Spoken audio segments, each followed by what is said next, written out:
Coldo.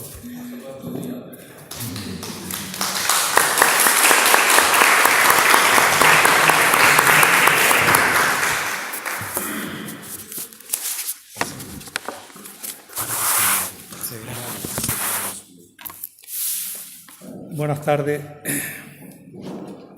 Antes de nada, dar las gracias a PAL por invitarnos a la Red Canaria por la Renta Básica a participar en esta mesa y a todos ustedes por asistir. Yo solamente un comentario ante lo que estaba diciendo Coldovi, es que toda la realidad social de números tienen rostros, tienen un nivel de sufrimiento que se refleja en los cuerpos y en las enfermedades, ¿no? O sea que es terrible. El tema que voy a desarrollar es el de la renta básica. En estos pocos minutos, que por guión son de unos 15, voy a intentar ajustarme a esos minutos.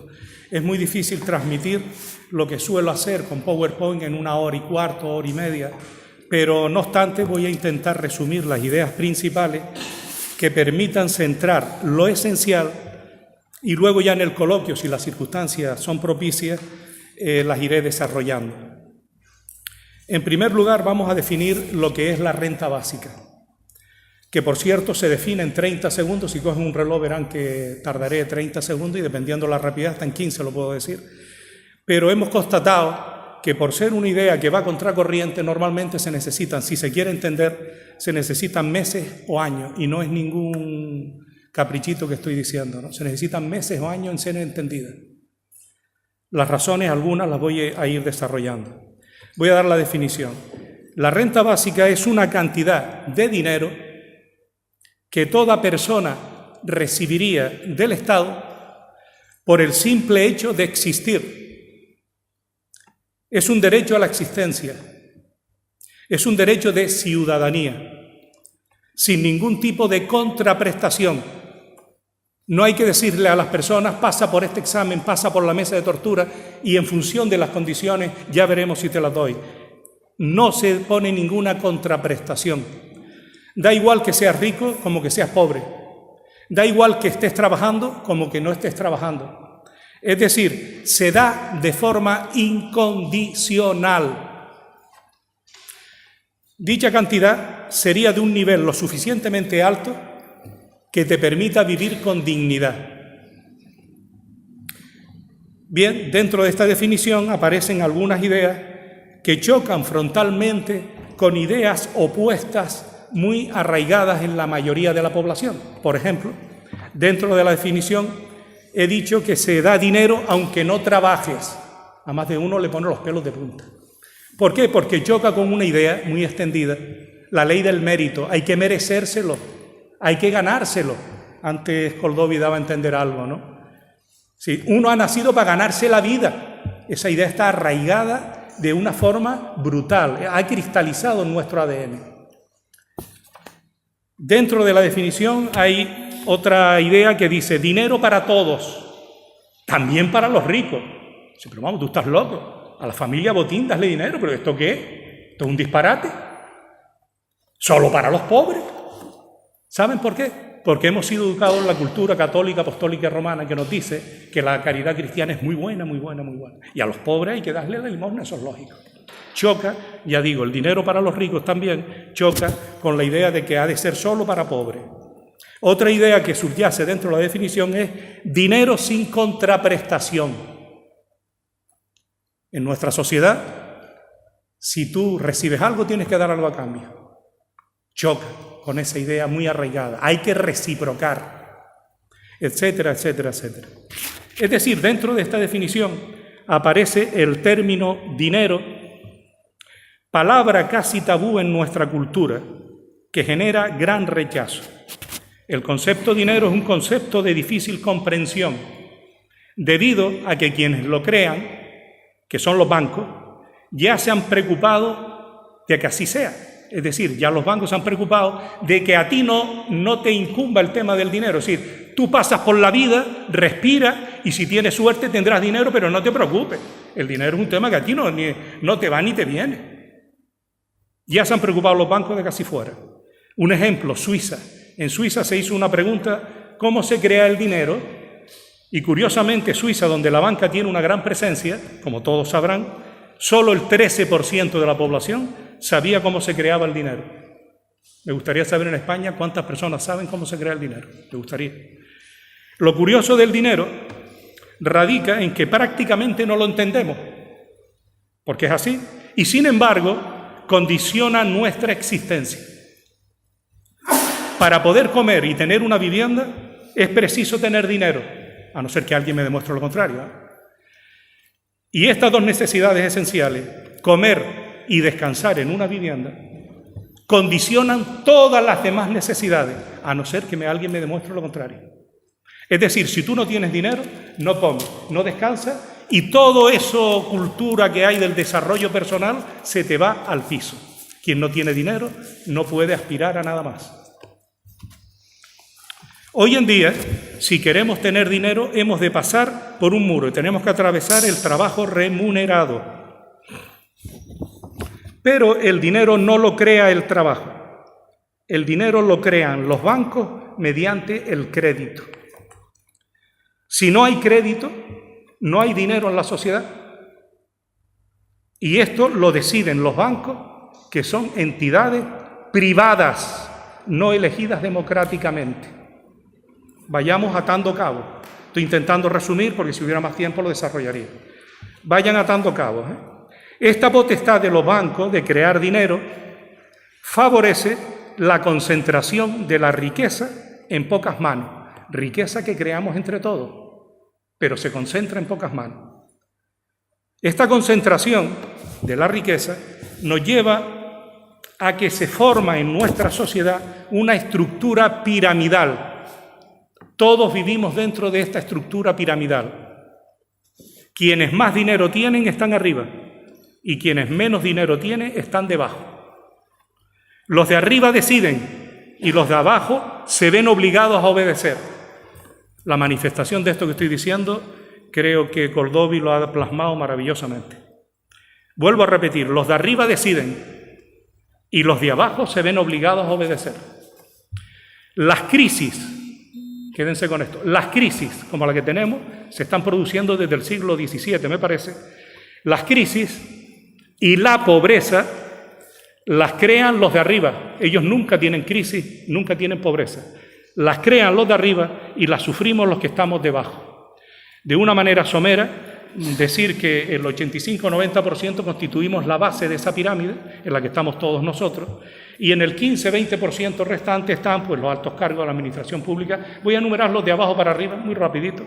Altos cargos de la administración pública, organizaciones políticas, medios de comunicación, organismos internacionales, por supuesto sus dirigentes, grandes transnacionales, los grandes bancos, los bancos centrales, controlados por grupos familiares. Este es más o menos el esquema de la estructura piramidal. El eje alrededor del cual gira la pirámide social es el dinero. Y como hemos dicho, lo crean los bancos mediante el crédito. Si la banca existe actualmente tal cual la conocemos, es porque todos apoyamos, consciente o inconscientemente, su sistema de creación del dinero mediante el crédito bancario.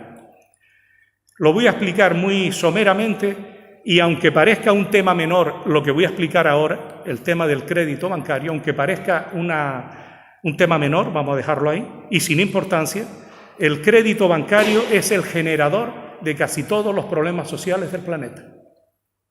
Casi nada lo que estoy diciendo, ¿eh? Ya lo sé, más de uno puede pensarlo. Explico lo que es un crédito bancario, que creo que casi todas las personas que están aquí saben lo que es un crédito, ¿no? El banco crea de la nada el capital C, quédense con esto, y lo presta al cliente. Este se lo tiene que devolver al banco junto con un interés I, suele ser interés compuesto, que genera más interés sobre el interés. Pero resulta que el dinero del interés no ha sido creado por nadie, lo cual nos lleva a estar siempre en deuda con los bancos y a problemas gravísimos que casi pasan desapercibidos. Voy a intentar resumirlo un poquito. El banco, en la relación contractual de un crédito, es el que tiene la autorización legal de crear dinero, no el cliente. El cliente, si creara dinero, sería un falsificador y se iría a la cárcel. Si el banco ha creado una cantidad C y el cliente tiene que devolverle al banco una cantidad C más un interés I, la pregunta inmediata es: ¿de dónde va a sacar el interés el cliente si no tiene potestad para crearlo? Dicho de otra manera, el banco ha creado el capital, pero no ha creado el interés, y la consecuencia de esta cosa tan imperceptible, porque lo vemos por el mundo individualizado y tan centrado en el yo puedo pagarlo, pero es que ese no es el problema. El problema es que cuando tú sumas todos los préstamos, al final la humanidad tiene que darle al banco un dinero que no sabe de dónde sacarlo. Ahí es donde está la trampa del crédito bancario. No me extiendo más, si quieren luego ya lo desarrollo más. La situación expuesta nos lleva a una sociedad dualizada. Es decir, cuando tenemos el poder de la banca creando dinero en estos términos, se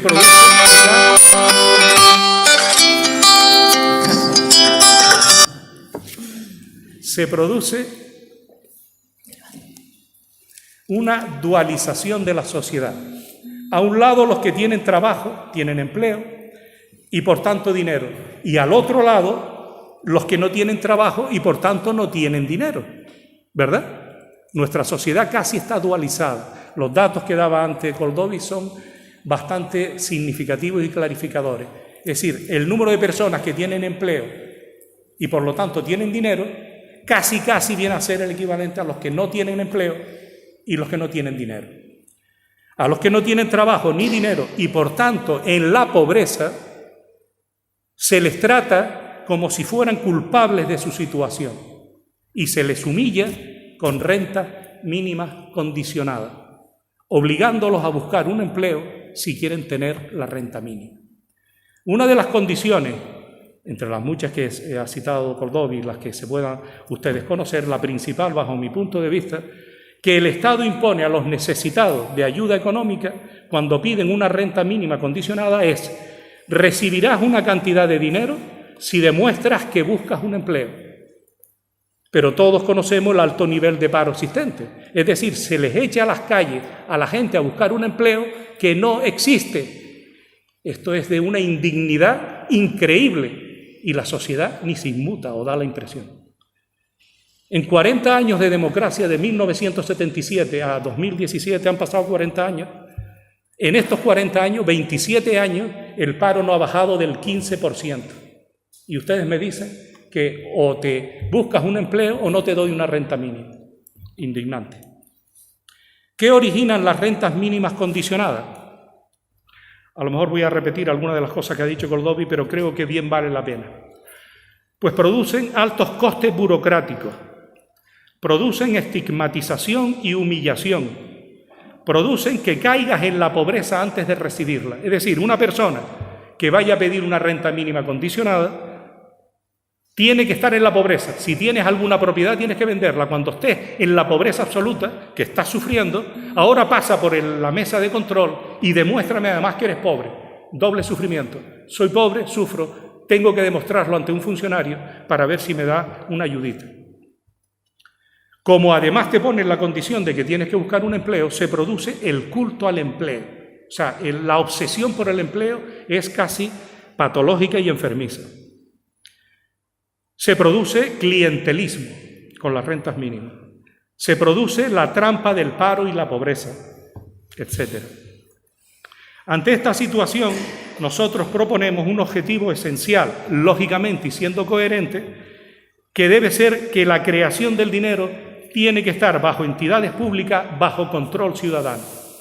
Eric Toussaint, no sé si lo conocerán, intervino en el análisis de la deuda de Grecia con el gobierno anterior, propone algo parecido: socialización del sector bancario bajo control ciudadano. Evidentemente, esta propuesta es de pura lógica ante la realidad bancaria del planeta. Ahora bien, un paso importante para conseguirlo, entendemos que sería tener el derecho a la existencia que nos permita decidir sobre nuestro futuro en lo individual y en lo social. Estoy hablando de la renta básica universal, incondicional, individual y suficiente como derecho a la existencia. a esta propuesta de la renta básica, llegamos como consecuencia de que la riqueza la creamos entre todos. Esta riqueza que creamos entre todos, aunque pueda parecer difícil de ver, la vamos creando mediante el trabajo en el amplio sentido de la palabra. Trabajo doméstico, trabajo remunerado, trabajo voluntario. Es decir, que la riqueza la creamos entre todos mediante el trabajo y el consumo. Lo lógico es que la riqueza la debemos repartir entre todos. Lo que es irracional, bajo mi punto de vista, es que sepamos que la riqueza viene del fruto de nuestro trabajo, de nuestros antepasados que han puesto la sangre y el sudor en la vida para tenernos a nosotros ahora aquí, y resulta que la riqueza está concentrada en pocas manos, con esas 5 personas que tienen a nivel mundial una riqueza equivalente a la de 3.600 millones. Es irracional. Lo lógico, pensar dentro de mi cabeza, dentro de mi sentido común, es que la riqueza la debemos repartir entre todos. Interesa saber que la renta básica no es un punto de llegada, es un punto de partida. La renta básica no es un fin, es un medio. La renta básica puede ser una poderosa herramienta de transformación social para alcanzar grandes objetivos. Con la renta básica, la creación del dinero, también tengo que decirlo porque no podemos ser ingenuos, pero no tanto. Con la renta básica, la creación del dinero no cambia de manos. Los que tienen el control del dinero a muy alto nivel lo van a seguir teniendo. Lo que pasa es que con la renta básica vamos a empoderarnos, como voy a hablar ahora de los objetivos, y pudiéramos tener grandes posibilidades de ir poniendo un granito de arena sobre otro y a lo mejor alcanzar esa propuesta de que la creación del dinero esté bajo control ciudadano. Voy a exponer ahora, para no alargarme demasiado, objetivos que busca la renta básica. Entre los muchos objetivos yo voy a citar los siguientes, los voy a enumerar. Uno de ellos, el que voy a citar en primer lugar, es caminar hacia una sociedad justa, libre y de personas iguales. Incrementar la autonomía y la libertad real de las personas, empoderarlas. Eliminar la pobreza y la inseguridad. La existencia de la pobreza en una sociedad es una señal inequívoca de que esa sociedad no funciona. Redistribuir la riqueza y combatir la desigualdad. Permitir la participación social. Acabar con los estigmas sociales de la pobreza, el paro. Contribuir a la igualdad de género, es un instrumento de emancipación para las mujeres. Incrementar el poder de negociación de los trabajadores y trabajadoras frente a los empresarios. Eliminación de costes burocráticos y de gestión en subvenciones. Disminución de control estatal sobre el ciudadano. Acabar con los trabajos remunerados de caridad. Acabar con el clientelismo y las arbitrariedades administrativas. Desincentivar el pequeño fraude fiscal. Acabar con la trampa del paro y la pobreza. Favorecer nuevos empleos y procesos de producción y consumo. Redistribuir la renta, lógicamente. Permite seleccionar actividades ecológicas y terminar con empleos antiecológicos y absurdos. Defensa ante el despido y fomento de la igualdad de género laboral, etcétera, etcétera. Ante estos objetivos, voy a hacer ahora, ya para terminar, una comparación entre las rentas mínimas condicionadas y la renta básica. Voy a imaginarme una columna y otra. En una columna la renta mínima y en otra la renta básica.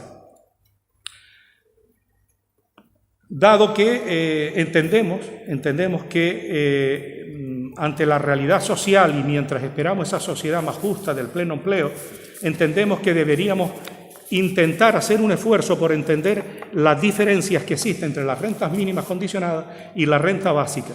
Entre todos tendremos que decidir qué queremos, si lo uno o lo otro, ¿no? Para empezar voy a dar el dato, lo que caracteriza a las rentas mínimas condicionadas, en primer lugar, es que está dirigida a las personas empobrecidas. Tienes que demostrar que eres pobre. Con la renta básica no es preciso demostrar nada. Se da a todas y a cada una de las personas. Y esto es importantísimo. A todas y a cada una no me tienes que demostrar que eres pobre. Las rentas mínimas condicionadas, como su propia palabra dice, se dan con condiciones, con contraprestaciones. La renta básica es incondicional, se da sin condiciones. Las rentas mínimas condicionadas se dan a la unidad familiar fundamentalmente. No perdamos de vista esto. La renta básica se da a cada individuo. Las rentas mínimas condicionadas son insuficientes. Son de baja cuantía y por tiempo limitado. La renta básica es de un importe suficiente y por tiempo ilimitado como un derecho de existencia. Sergio, aprovecho para decirte que vayas abreviando porque... no puedes parar, muchacho, porque si no... Lo necesitaba.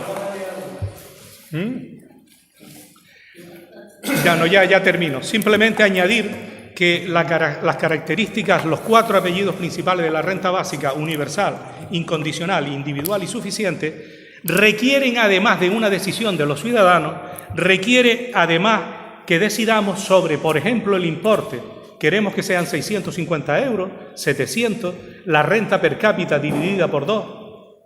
Debemos decidir también si el importe que decidamos como renta básica también sea para los menores de 18 años o no, también lo tenemos que decidir. Tenemos que decidir también si queremos un porcentaje de la renta básica que vaya dirigida a un gran fondo de renta básica para mejora de bienes y servicios colectivos. Esto es lo que se conoce como renta básica de las iguales, con el añadido además en que los promotores de la renta básica de las iguales añaden un hecho, y es que la renta básica individual, un porcentaje al fondo de renta básica, pero además a medida que pasan los años el importe de la renta básica de las personas disminuye y va subiendo de la renta del fondo de renta básica, de tal manera que los bienes y servicios colectivos sean abordados desde la comunidad a un nivel mucho más poderoso y desde la participación ciudadana. Lo vuelvo a repetir, esto es lo que se conoce como renta básica de las iguales.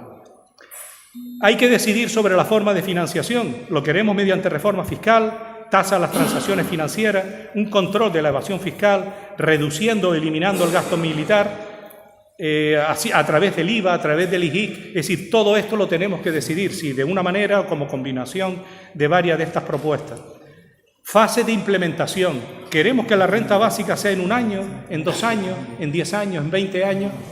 Es decir, que sobre la realidad social en la que estamos nos lleva a que tenemos que tomar muchas decisiones. Y una muy importante es, ¿queremos que sigan las rentas mínimas en su estado de humillación de seres humanos, o pasamos a la renta básica, que es una herramienta de liberación y de transformación? En nuestras manos está. Ya termino y cedo la palabra a Pepe y a Xavi.